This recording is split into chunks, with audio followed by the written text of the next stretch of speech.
This is Max and Mia podcast. Hey everyone, welcome back to Max and Mia podcast. It's great to have you here with us today. Yes, hi everyone. We're really happy you decided to join us for another episode. Before we jump into today's topic, we want to start with something a little more casual, just to warm up a bit. Sure. So, Mia, have you noticed how everyone's been talking about bed rotting lately? It's all over social media. Oh, I know exactly what you mean. People are basically saying it's totally fine to spend a whole weekend in bed doing nothing, scrolling on your phone, watching shows, and just existing. Right, and honestly, I think a lot of people relate to that because life's been pretty exhausting lately. We're all tired, we're all busy, and sometimes we just don't have the energy to explain how we're really feeling. That's so true.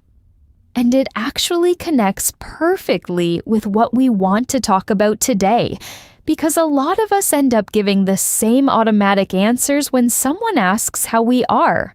We just say, I'm fine, even when we're not. Or, it was okay without really saying anything at all. Exactly. And that's our topic for today. We're bringing back a classic question. How was your day? But don't worry, we're not going to teach you the boring version. We won't focus on, I had a good day, thanks, or it wasn't a great day. You already know that. Today, we're doing something different.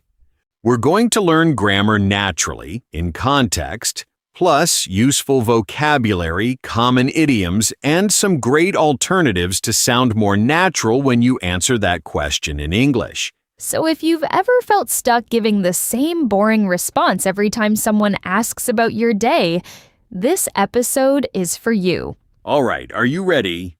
Let's go. Okay, let's start with something simple but really useful. Different ways to ask the same question without sounding repetitive. I love this part. The first one I want to mention is, how'd work go? It's short, it's casual, and it's super common when you already know the person was at work. Right. And notice the contraction there, how'd, instead of how did. That's something natives do all the time, so it's worth getting used to. Exactly. Now, another one I really like is busy day. This one's great when you can already tell the other person looks tired or a bit overwhelmed. It shows you're paying attention before they even start talking. That's a good point. It's almost like reading the room first. Then we've got long day, which works in a similar way, but it leans more toward exhaustion than just being busy. Someone could have a slow day that still feels long, you know? True. Those two aren't exactly the same, even though they sound similar.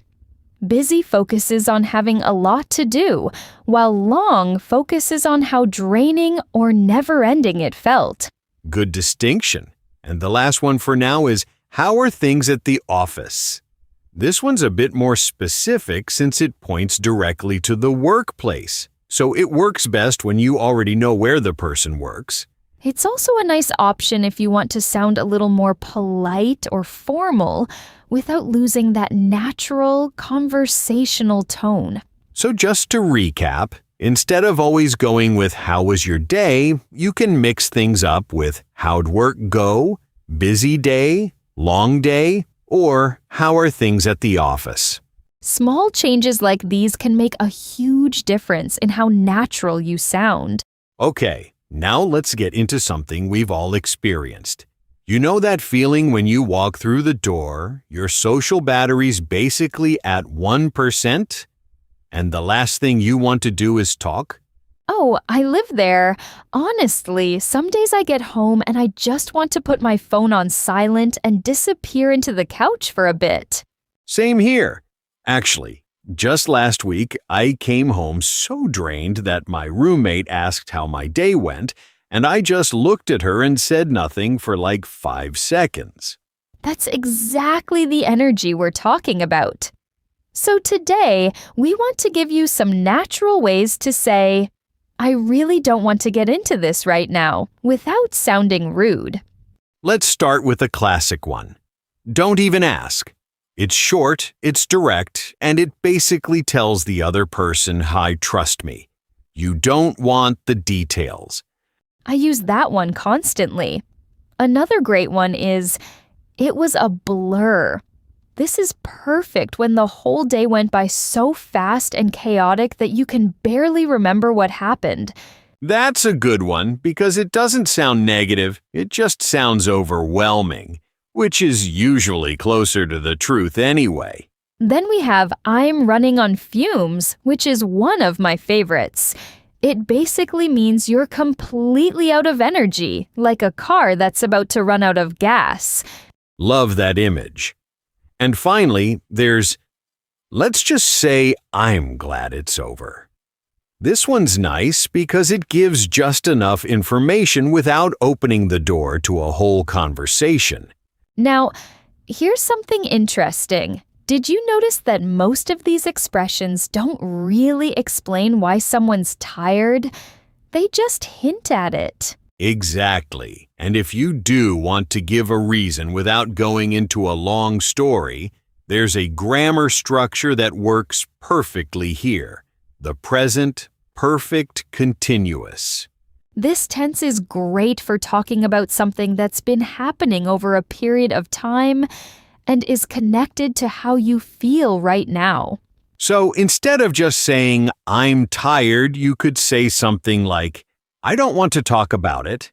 I've been dealing with customer service all afternoon." See how that sentence explains the cause without turning into a full story? I've been dealing with shows the action happened continuously, and it naturally leads into why you're exhausted. It's a small structure, but it makes you sound so much more natural than just saying "bad day" over and over. All right, listeners, here's a quick one for you. Next time someone asks about your day and you're just not in the mood, try using one of these. Tell us in the comments which one you'd use the most. Now, not every exhausting day is necessarily a bad one, though. That's so true. Sometimes the day's a complete mess, but somehow you still manage to get everything done. Exactly, and that brings us to our next part. Yes, this is that classic day where literally nothing went according to plan, and you spent the whole time solving one urgent problem after another. Oh, I think everyone's had at least one of those days. Let's start with "it was nonstop." Pretty simple, right? It just means there wasn't a single moment to breathe. I had one of those last month. From the second I sat down at my desk, something needed my attention immediately. That's the perfect moment to use our next idiom. I was putting out fires all day. It doesn't mean there were actual flames, obviously. It just means you were constantly dealing with urgent problems, one after another. It's such a visual way to describe it, too. You can almost picture someone running around trying to fix everything at once. Exactly. And then we've got a hectic day, which is a great general way to describe that whole feeling of chaos and constant movement. I like that one because it works in so many situations, not just at work. A hectic day at home with kids counts too. True. Now, here's where it gets interesting grammar-wise. When we tell stories about these chaotic days, we usually need two tenses working together, the past continuous and the simple past. This combination's perfect for showing an action that was already in progress when something else suddenly interrupted it. Right, so, for example, it was crazy. I was trying to finish a data cleaning cycle for a project when my software completely froze. See how the first action was already happening and then something else just cut it off? Here's another one. I was updating the store inventory when the internet went down. Same structure. One action's in the middle of happening and then, boom, something interrupts it. That contrast between an ongoing action and a sudden interruption is what makes a story actually sound like a story, instead of just a list of things that happened.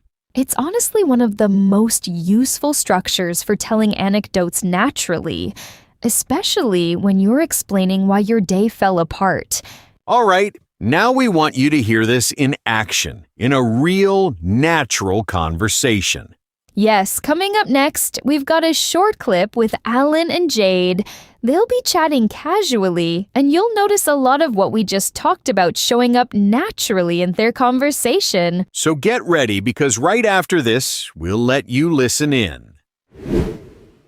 Hey, Jade, how's it going? You look kind of exhausted. Honestly, don't even ask. That bad, huh? It's been one of those days, Alan. I swear it was nonstop from the second I walked through the door this morning. What happened? Okay, so I was finishing up a report when my laptop just died. Like completely died. No warning, nothing. Oh no, seriously? Dead serious. And right after that, my manager calls me into a meeting I didn't even know was happening. Wait, you're kidding me. I wish I were. I've basically been putting out fires all day. First the laptop, then the surprise meeting, then a client calling about changes we'd already agreed not to make. Okay, that sounds like a genuinely hectic day. It really was. By around 3 o'clock, I just hit a wall. I had absolutely nothing left in me. I get that feeling more than I'd like to admit. What about you, though? How'd your day go? Honestly, mine was pretty calm compared to yours. I was answering some emails when a coworker stopped by my desk for chat for like 20 minutes. Okay, that's not so bad at all. No, not really. I mean, I've been dealing with a slow printer literally all week, but today specifically was fine. Must be nice. Yeah, I guess. Although, now that I think about it, I was setting up the projector for a presentation when it suddenly stopped working, so that gave me a few stressful minutes. See? That's exactly what I'm talking about. Everything's calm, and then suddenly, boom, something breaks. Exactly, but at least it wasn't a whole day of that like yours was. True. Mine just felt like one problem right after another. All day, no breaks in between. Well, I'm glad it's over for you now at least. Me too. I'm running on fumes right now, not gonna lie. Go home, get some rest, seriously. I will. Thanks for listening, by the way. I just really needed to vent for a bit. Anytime, Jade. That's literally what I'm here for.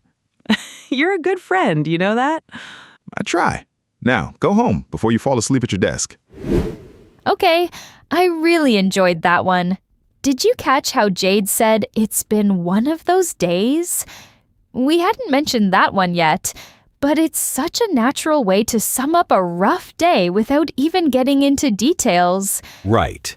And then there's I hit a wall, which basically means you suddenly run out of energy or motivation, like you physically can't continue. Exactly. And on top of that, did you notice how naturally they used the past continuous and simple past together?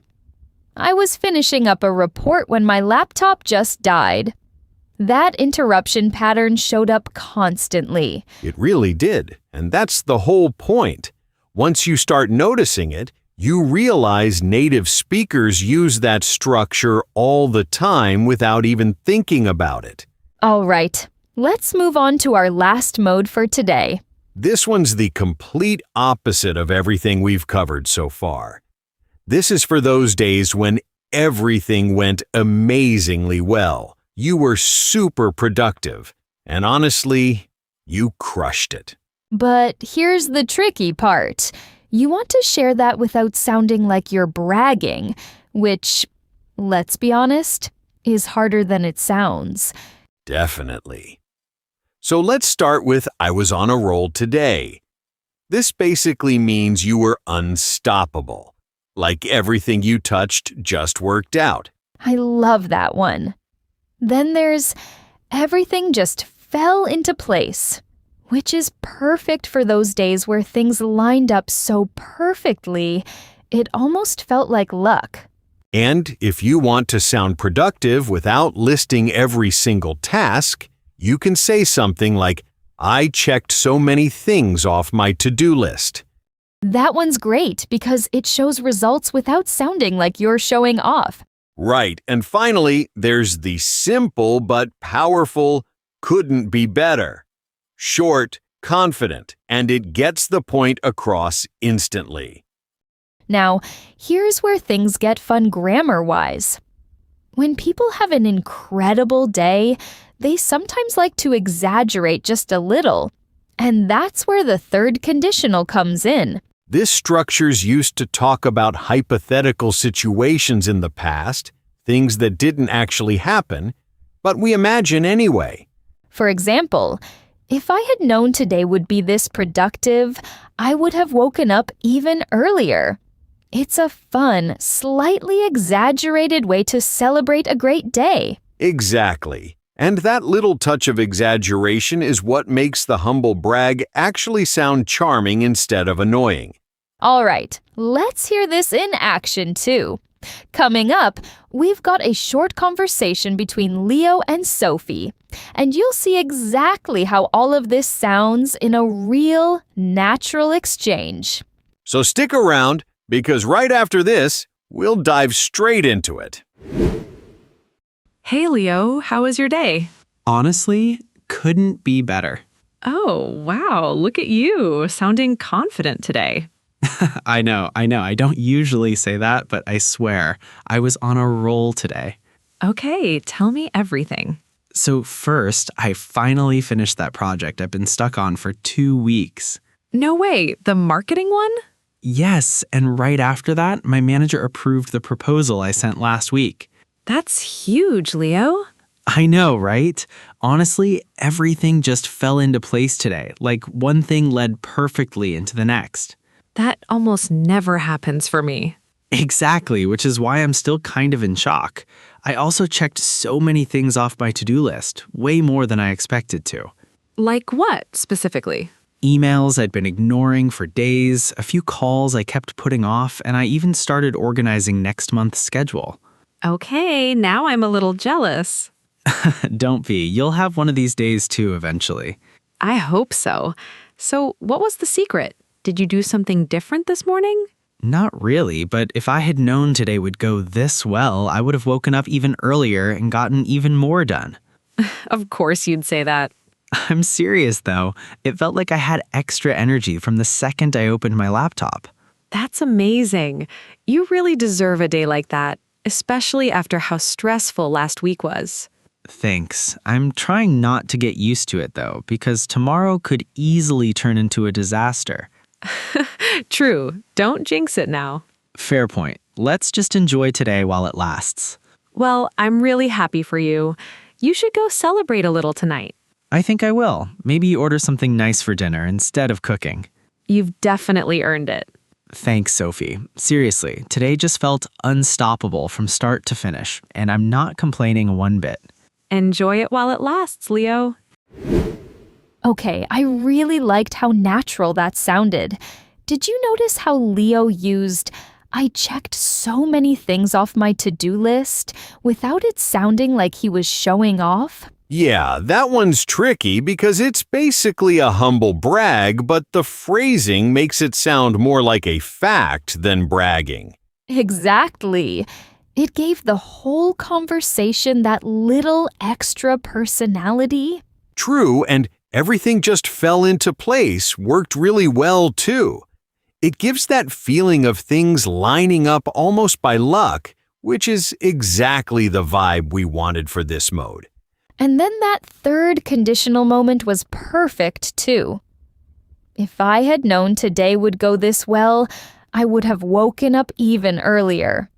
Such a fun way to exaggerate a good day. Right, and that's actually a great example of why grammar doesn't have to feel boring.